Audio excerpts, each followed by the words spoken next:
Electric field.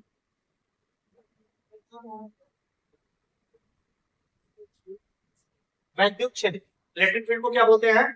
वैद्युत क्षेत्र। आज समझे?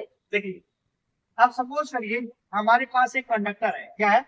कंडक्टर, कोई वायर है, कंडक्टर वायर है। ठीक, ये हमारा क्या है? कंडक्टर। ठीक, कंडक्टर है जिसके पास क्या होगा? Free electrons. कंडक्टर क्या होगा? फ्री इलेक्ट्रॉन्स, जो कि पहले हमने बता दिया। कंडक्टर उसी को कहते हैं जिसके पास क्या होता है? Free electrons. क्योंकि फ्री इलेक्ट्रॉन्स रहेगा तभी वो चार्ज को कंडक्ट करेगा। ऐसा समझ ना? ठीक, तो इसके फ्री इलेक्ट्रॉन्स को किससे दिखाते हैं? पॉजिटिव से दिखाते हैं। हमने देखा है कि सोडियम में N प्लस, मतलब एक इलेक्ट्रॉन सा इसके पास ना, पॉजिटिव से दिखाते हैं। इससे पहले हम देखते हैं। ठीक, देखिए, अब ये कंडक्टर है, इसके पास n number of free electrons है। ठीक, इसको जैसे ही एक सप्लाई से कनेक्ट कर देंगे, एक सप्लाई से क्या कर देंगे? कनेक्ट कर देंगे। एक सप्लाई से कनेक्ट कर देंगे, और सप्लाई से कनेक्ट होगा तो इसके अंदर एक करंट फ्लो करने लगेगा। एक, और चूंकि ये बैटरी हम कनेक्ट किए हैं तो इसके अंदर क्या फ्लो करेगा? एक डीसी करंट फ्लो करेगा, समथिंग वोल्ट, 2 वोल्ट, 3 वोल्ट। और डीसी करंट में एक पॉजिटिव टर्मिनल होता है, एक नेगेटिव टर्मिनल होता है। एक टर्मिनल पॉजिटिव और नेगेटिव। अब करंट, जो डीसी करंट होता है, वो पॉजिटिव से चलकर नेगेटिव पे आके एंड हो जाता है। पॉजिटिव से चल के यही प्रक्रिया वो बार बार क्या करता रहता है? रिपीट करता रहता है। ठीक, करंट का डायरेक्शन क्या है? पॉजिटिव से नेगेटिव की तरफ, पॉजिटिव से नेगेटिव। अब जैसे इस कंडक्टर में आएगा, जैसे इस कंडक्टर में आएगा, इसके इलेक्ट्रॉन्स, इसके जो इलेक्ट्रॉन्स होते हैं, इलेक्ट्रिक करंट प्रोवाइड होने के कारण इसके इलेक्ट्रॉन्स जो होते हैं वो फ्री इलेक्ट्रॉन्स है। उसको एनर्जी मिलते ही, जैसे ही एनर्जी मिला, अपना सेल ऑर्बिट छोड़ देते हैं। अपना ऑर्बिट छोड़ के अराउंड, ऑर्बिट अराउंड क्या करने लगते हैं? मूव करने लगते हैं। मतलब कुछ इस प्रकार मूव करने लगते हैं। और जैसे ये, और जैसे ही ये मूव करेंगे, जैसे इसको ये क्या करेंगे? मूव करेंगे, कितने क्षेत्र में, पर्टिकुलर कितना अच्छा एनर्जी के ऊपर डिपेंड करता है। कितना एनर्जी इसको मिला उतना एरिया में बार बार बार बार वो क्या करेगा? इलेक्ट्रॉन्स मूव करेगा। तो इस एरिया को क्या कहते हैं? Electric field. इस एरिया को क्या बोलते हैं? Electric field. इलेक्ट्रॉन जहां तक मूव कर रहा है, इलेक्ट्रॉन क्या कर रहा है? जहां तक मूव कर रहा है, वो एरिया इलेक्ट्रिक फील्ड कहलाता है। और उसके बाहर का जो हो गया वो इनफाइनाइट हो जाएगा। क्या हो जाएगा? इनफाइनाइट। मतलब यहाँ इनफाइनाइट है, यहाँ इनफाइनाइट है, लेकिन इसके अंदर इलेक्ट्रिक फील्ड है। इसके अंदर क्या है? Electric field. जो क्योंकि इलेक्ट्रॉन यहाँ पे क्या कर रहा है? रिवॉल्व कर रहा है। क्योंकि जैसे ही सप्लाई इसको कनेक्ट किए तो फ्री इलेक्ट्रॉन्स इसके फ्री हो गए। जो इसके फ्री इलेक्ट्रॉन्स थे, एक थोड़ा सा एनर्जी पाने के बाद फ्री हो जाते हैं। और फ्री होने के बाद उसी की क्या करते हैं? घूमते रहते हैं, भाग नहीं जाते, स्प्रिंग की तरह थोड़ा सा दूरी होके रिवॉल्व करते रहते हैं।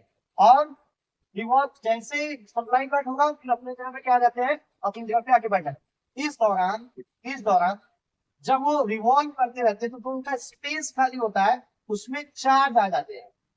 इन्वायरमेंट इलेक्ट्रिक फील्ड के अंदर जो चार्ज रहते हैं, वो चार्ज इलेक्ट्रिक फील्ड के अंदर जो चार्जेस है वो आ जाते हैं। और चार्ज, जैसे ही चार्ज आता है, और चार्ज जो इलेक्ट्रिक करंट सप्लाई हो रहा है, इलेक्ट्रिक करंट के कारण वो एक डायरेक्शन में मूव करने लगता है। कौन सा direction? Positive to negative, positive to negative. और नेगेटिव के आने के बाद शंट हो जाता है, नेगेटिव के आने के बाद शंट हो जाता है। तो इलेक्ट्रॉन द्वारा जो रिवॉल्व करके जो एक एरिया कवर किया गया है इलेक्ट्रॉन द्वारा, आफ्टर रिवोल्यूशन, जो भी एरिया कवर किया गया है, उस एरिया को इलेक्ट्रिक फील्ड, उस एरिया क्या बोलते हैं? Electric field of particular range. ऐसे में ये electric field of particular range होता है। तो इलेक्ट्रिक फील्ड एरिया, उसके बाहर का क्षेत्र इनफाइनाइट हो जाता है। क्योंकि इलेक्ट्रिक फील्ड के बाहर कहां तक जा सकता है कोई?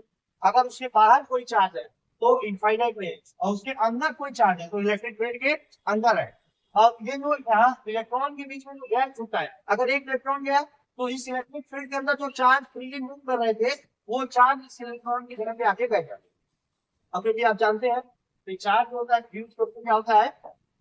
एनी नंबर ऑफ इलेक्ट्रॉन के बराबर है। तो एक इलेक्ट्रॉन गया तो एक चार्ज आ गया ना। और कहां से आएगा? इनफाइनाइट से? नहीं, इलेक्ट्रिक फील्ड के जितना अंदर है वहीं से आएगा। समझ में?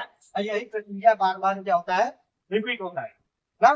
एंड नंबर 4, बहुत बड़ी संख्या में इलेक्ट्रॉन्स रिवॉल्व करते हैं, इलेक्ट्रिक फील्ड बनाते हैं और बहुत बड़ी संख्या में चार्ज आते हैं। और चार्ज आने के बाद चूंकि चार्ज आ गए हैं और यहाँ एक सप्लाई दिया गया है, करंट फ्लो कर रहा है, तो उनको एक पर्टिकुलर डायरेक्शन मिल जाता है। डायरेक्शन कौन सा होता है? पॉजिटिव से नेगेटिव की तरफ। तब वो एक पर्टिकुलर दिशा में ऐसे ऐसे ऐसे ऐसे मूव करते हुए यहाँ और तब ये कंडक्ट करने लगता है, इलेक्ट्रिसिटी को क्या करने लगता है? कंडक्ट करने लगता है। ये प्रोसेस इलेक्ट्रिक कंडक्ट करता है। तो अगर आप समझ रहे हैं इलेक्ट्रिक फील्ड, समझ रहे हैं इलेक्ट्रिक फील्ड क्या है, बस इतना दिमाग में रखना कि जैसे सप्लाई कनेक्ट किया किसी कंडक्टर को, उसके जो फ्री इलेक्ट्रॉन्स थे वो उस कंडक्टर के इर्द गिर्द क्या करने लगते हैं? रिवॉल्व करने लगते हैं, घूमने लगते हैं। उन्हीं के घूमने के कारण, रिवॉल्व करने के कारण जो एरिया कवर करते हैं उस एरिया को इलेक्ट्रिक फील्ड बोलते हैं। उस एरिया को क्या बोलते हैं? Electric field. अब उसके अंदर जो चार्ज रहेगा उसको क्या करेगा? अट्रैक्ट करेगा। जितनी संख्या में करेगा, जितनी संख्या में इलेक्ट्रॉन रिवॉल्व कर रहे हैं, क्योंकि इलेक्ट्रॉन का जो गैप है उससे चार्ज आके क्या करते हैं? फिल हो जाते हैं। फिल होने के बाद मूव करते हैं। इसलिए बोलते हैं कि इलेक्ट्रॉन जिस डायरेक्शन में जाएगा उसके अपोजिट डायरेक्शन में चार्ज आता है। इलेक्ट्रॉन जिस डायरेक्शन में जाएगा उसके अपोजिट डायरेक्शन में चार्ज आता है। जैसे इलेक्ट्रॉन ऐसे गया, चार्ज इस इलेक्ट्रिक, मान लो यहाँ इलेक्ट्रॉन ऐसे गया, इलेक्ट्रॉन ऐसे गया और चार्ज जस्ट ऐसे आया। इलेक्ट्रॉन जाएगा, चार्ज आएगा, इलेक्ट्रॉन जाएगा, चार्ज आएगा, यही प्रक्रिया बार बार। और जब चार्ज अंदर आ जाता है, चार्ज अंदर आ जाता है तो उसको जो ये सप्लाई दिया गया है, ये सप्लाई दिया गया ना, इस सप्लाई को क्या कर देता है? एक डायरेक्शन दे देता है। कौन सा डायरेक्शन? पॉजिटिव से नेगेटिव। और जैसे चार्ज आता था फिर इलेक्ट्रिक फील्ड से और भी चार्ज क्या करते रहते हैं? आते रहते हैं। यही प्रक्रिया बार बार चलता रहता है। तो हमें इलेक्ट्रिक करंट प्राप्त हो जाता है। क्या हो जाता है? इलेक्ट्रिक करंट प्राप्त हो जाता है। लेकिन अभी हम यहाँ पे इलेक्ट्रिक फील्ड देखते हैं, इलेक्ट्रिक करंट वाला सेपरेट